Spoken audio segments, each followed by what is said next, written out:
प्यारे मीठे बच्चे, मैं तुम्हारा खुदा दोस्त हूँ। आज मैंने देखा कि तुम्हें एक पत्र लिखना अत्यंत आवश्यक हो गया है।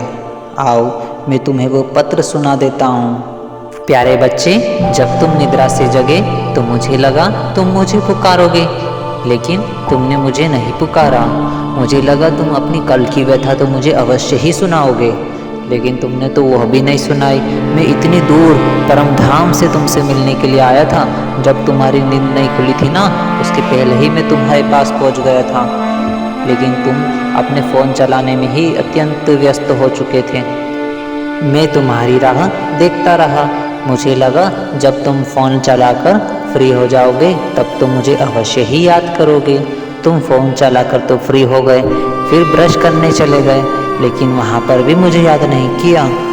फिर मैंने अनुमान लगाया कि बच्चा ब्रेकफास्ट पर तो अवश्य ही मुझे याद कराएगा, मुझे अवश्य ही बुलाएगा, लेकिन तुमने अकेले अकेले ब्रेकफास्ट कर लिया, मुझे बुलाया तक नहीं।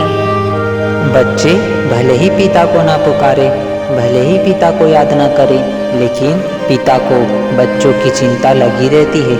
पिता बच्चों को निहारता रहता है। जब तुम अपने कामकाज पर जाने के लिए अपने वाहन में सवार हुए तो मुझे लगा बच्चा वाहन में तो अवश्य ही याद करेगा, लेकिन वहाँ पर भी तुम दूसरी बातों को सोचने लग गए। वहाँ पर भी मुझे याद नहीं किया। बच्चे, जब तुम मुझे याद करोगे तो मैं तुम्हें बड़ी बड़ी दुर्घटना से बचा लूँगा। मैं तुम्हारी बड़ी बड़ी दुर्घटना को छोटी से छोटी में बना दूँगा। बच्चे, जब तुम दफ्तर पहुंच गए तो मुझे लगा अब तो बच्चा ज़रूर याद कर ही लेगा, क्योंकि यहाँ पर बहुत सारा समय व्यतीत करता है, लेकिन वहाँ पर भी याद नहीं किया।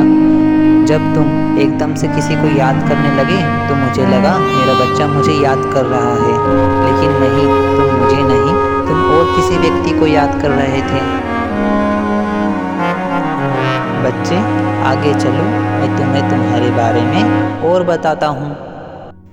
जब दफ्तर से तुम्हारी छुट्टी हो गई तो मुझे लगा कि बच्चा अब तो पूरा फ्री हो गया है, अब तो ज़रूर याद करेगा, लेकिन तब भी तुमने याद नहीं किया। फ्री होने के बाद भी तुम याद नहीं करते हो मुझे। बच्चे, मैं एकटक होकर तुम्हें देखता रहा, तुम्हें निहारता रहा कि अब मेरा बच्चा मुझे ज़रूर याद करेगा। बच्चे, जब तुम घर पहुँचे फिर अपने परिवार के साथ टीवी देखने लग गए। मुझे तो समझ नहीं आता कि तुम्हें टीवी इतना पसंद क्यों है। टीवी देखने के पश्चात तुम अपने परिवार के साथ खाना खाने चले गए, लेकिन वहाँ पर भी मुझे याद नहीं किया। खाना खाने की थोड़ी देर पश्चात ही तुम सोने के लिए चल पड़े।